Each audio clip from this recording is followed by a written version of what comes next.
Devocionais a Bíblia toda em um ano. Hoje, 2 Crônicas, capítulos 10 a 13. Os relatos de Crônicas agora prosseguem a mesma linha do livro de Reis.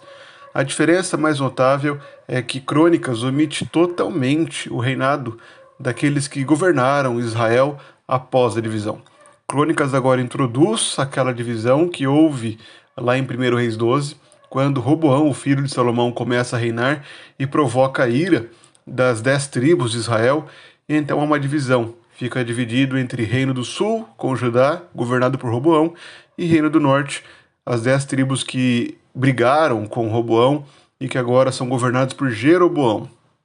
Segundo Crônicas 10, narra exatamente esse episódio, com as mesmas palavras, com a mesma construção, exceto pela profecia de Aías, que havia anunciado uma profecia para Jeroboão que ele governaria sobre Israel. Isso aparece no capítulo 11 de 1 Reis, mas não aparece em nenhum momento em Crônicas. Mas essa profecia é pressuposta. É imaginado que os leitores conheciam, assim como também é imaginado que nós conheçamos essa profecia ao lermos 2 Crônicas 10 em diante. 2 Crônicas capítulo 11 começa com o conflito entre Roboão e Jeroboão. Roboão se prepara para fazer guerra contra Israel, porém o Senhor impede, e assim Judá obedece e não faz mais guerra contra Israel. Acontece então um salto no tempo, porque o restante do capítulo 11 de 2 Crônicas detalha informações que não estavam contidas em Reis. É dito sobre as cidades fortificadas por Roboão, bem como também a mudança dos sacerdotes e levitas que moravam no território de Israel, agora dividido, e que vieram para Jerusalém, para ali apoiarem a Roboão e continuarem servindo no templo do Senhor que ficava em Jerusalém. Também uma descrição da família de Roboão, dos seus filhos, das suas esposas e concubinas que viviam com ele em Jerusalém, e também de como ele distribuiu as cidades para os filhos. O capítulo 12 expande ainda mais o reinado de Roboão ao mostrar como ele se afastou do Senhor. É descrito que ele se fortaleceu e abandonou a lei de Deus, e isso provocou a ira do Senhor, que enviou o rei do Egito, Sisaque, que atacou a Judá. Isso também é narrado lá em Reis, porém de forma muito mais sucinta. Aqui o Senhor detalha muito mais, mostrando até mesmo o arrependimento de Roboão, que se humilhou e buscou o Senhor, bem como também os demais nobres de Judá. Assim, o Senhor poupou o reinado de Roboão em Judá, e Abias, o seu filho, começou a reinar em seu lugar. Abias também, ao olharmos para o relato de 1 Reis capítulo 15, foi um homem que não fez o que agradava a Deus. Porém, nenhum dos seus pecados é mencionado aqui. Pelo contrário, a grande ênfase que há em Crônicas, e que expande também o reinado de Abias, conforme narrado em Reis, mostra que Abias fez guerra contra Israel e que no seu discurso contra Jeroboão ele enfatizou a importância do culto e do templo.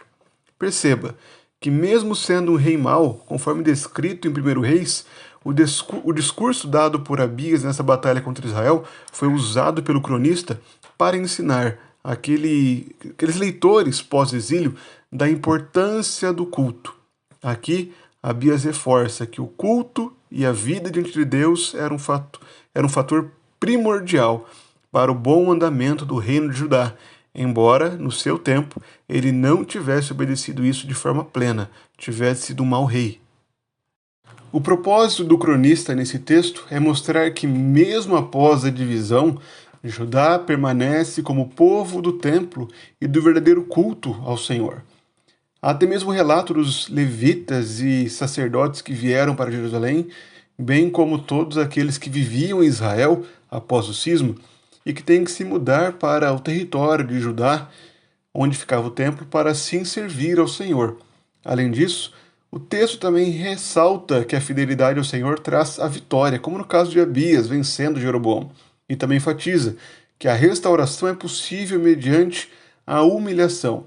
Quando Roboão é confrontado pelo Senhor e se humilha, o Senhor age com misericórdia, permanece fiel à sua aliança e age com graça para com Roboão.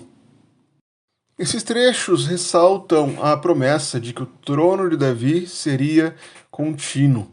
A continuidade do reinado de Davi ultrapassa até mesmo os pecados dos seus descendentes, Por mais que Roboão seja um rei que desagradou o Senhor, por mais que Abias seja um rei que desagradou o Senhor, conforme o relato de Reis, ainda assim o Senhor continua agindo com graça e misericórdia, preservando a descendência de Davi, a fim de trazer, por meio dela, o Rei eterno, Jesus Cristo. Jesus é o Filho prometido de Davi. É Ele que governa para todo sempre. É Ele que mantém o reino eterno.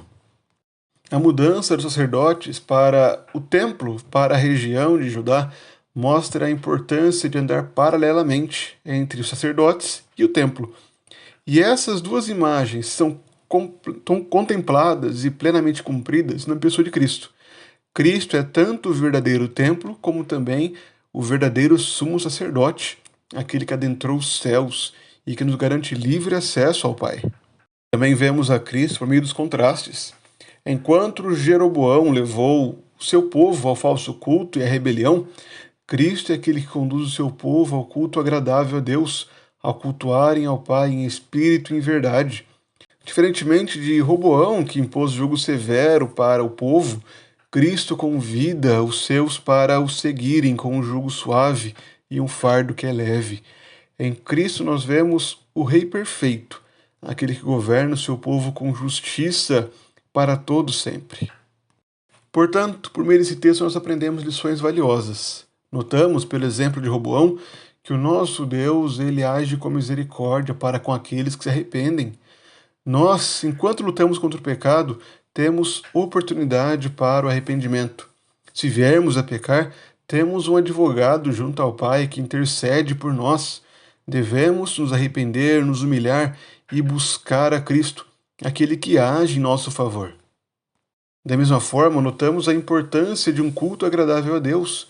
A condenação de Israel veio justamente pelo seu culto falso, por desprezar ao Senhor. E perceba que essa advertência veio justamente de um rei que também não era perfeito, como era o caso de Abias. Mas ainda assim, o cronista destaca o discurso de Abias, para que nós saibamos que devemos adorar a Deus como convém, como Ele ordenou na sua palavra.